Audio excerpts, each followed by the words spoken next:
should set down exactly as he sees it, and so simply withal, that to the dullest comprehension the moral involved shall be perfectly obvious. If he is a painter, and an auburn-haired maiden appears to him to have blue hair, he should paint her hair blue, and just so long as he sticks by his principles and is true to himself, he need not bother about what you may think of him. So it is with me. My scheme of living is based upon being true to myself. You may class me with Baron Munchausen if you choose. I shall not mind, so long as I have the consolation of feeling, deep down in my heart, that I am a true realist, and diverge not from the paths of truth, as truth manifests itself to me. This intruder of whom I was just speaking, the one that took possession of my armchair in the spring of 1895, was about as horrible a spectre as I have ever had the pleasure to have haunt me. It was worse than grotesque. It grated on every nerve. Alongside of it, the ordinary poster of the present day would seem to be as accurate in drawing as a bicycle map, and in its coloring, it simply shrieked with discord.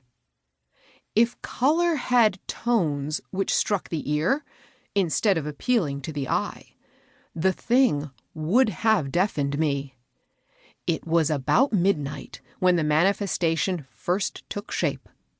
My family had long before retired, and I had just finished smoking a cigar, which was one of 1,000 which my wife had bought for me at a Monday sale at one of the big department stores in New York. I don't remember the brand, but that is just as well. It was not a cigar to be advertised in a civilized piece of literature.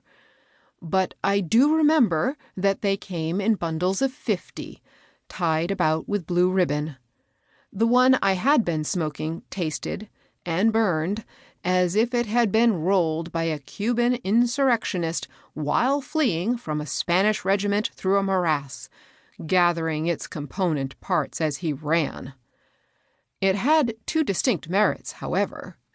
No man could possibly smoke too many of them, and they were economical, which is how the ever-helpful little madam came to get them for me, and I have no doubt they will some day prove very useful in removing insects from the rose bushes.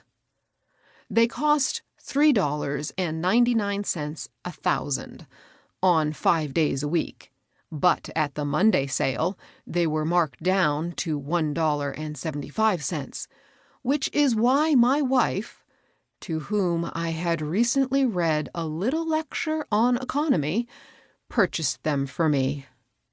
Upon the evening in question, I had been at work on this cigar for about 2 hours, and had smoked one side of it 3/4 of the way down to the end, when I concluded that I had smoked enough, for one day, so I rose up to cast the other side into the fire, which was flickering fitfully in my spacious fireplace. This done, I turned about, and there, fearful to see, sat this thing grinning at me from the depths of my chair. My hair not only stood on end, but tugged madly in an effort to get away.